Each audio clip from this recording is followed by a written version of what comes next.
அறிவியல் ஆர்வத்தை வளர்த்துக் கொள்ளவும் எல்லைகளை தாண்டி செல்லவும் நாட்டின் வளர்ச்சிக்கு அர்த்தமுள்ள பங்களிப்பை வழங்க வேண்டும் என இந்திய பாதுகாப்பு ஆராய்ச்சி மற்றும் மேம்பாட்டு நிறுவனத்தின் இயக்குநர் டாக்டர் மாணிக்க வாசகம் மாணவர்களுக்கு அறிவுரை. கோவை மாவட்டம் மணியக்காரம் பாளையம் பகுதியில் உள்ள தி கேம்போர்ட் சர்வதேச பள்ளியின் 16வது பள்ளி ஆண்டு விழா மற்றும் நிறுவன தின விழா நடைபெற்றது.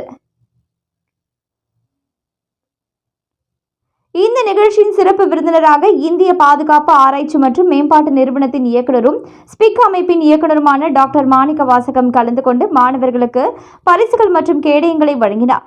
அதனைத் தொடர்ந்து இசை, நடனம் மற்றும் நாடகம் உள்ளிட்ட பல்வேறு கலை நிகழ்ச்சிகள் நடைபெற்றது. இதில் ஏராளமான மாணவர்கள் கலந்து கொண்டு தங்களது திறமைகளை வெளிப்படுத்தினர். மேலும் மாணவர்கள் மற்றும் பெற்றோர்களுக்கு கவரும் விதமாக யூவி லைட் நிகழ்ச்சி பிரம்மாண்டமாக நடைபெற்றது. இந்த நிகழ்ச்சியில் பேசிய இந்திய பாதுகாப்பு ஆராய்ச்சி மற்றும் மேம்பாட்டு நிறுவனத்தின் இயக்குநர் மாணிக்க வாசகம், இந்திய ஏவுகணை அமைப்பின் வடிவமைப்பு மற்றும் மேம்பாட்டிற்கு இந்திய பாதுகாப்பு திறன்களை முன்னேற்றுவதில் முக்கிய பங்கு வகிப்பதாகவும், அக்னி மற்றும் ஆகாஷ் போன்ற திட்டங்கள் அவரது தலைமையில் நடைபெற்றதாகவும் தெரிவித்தார்.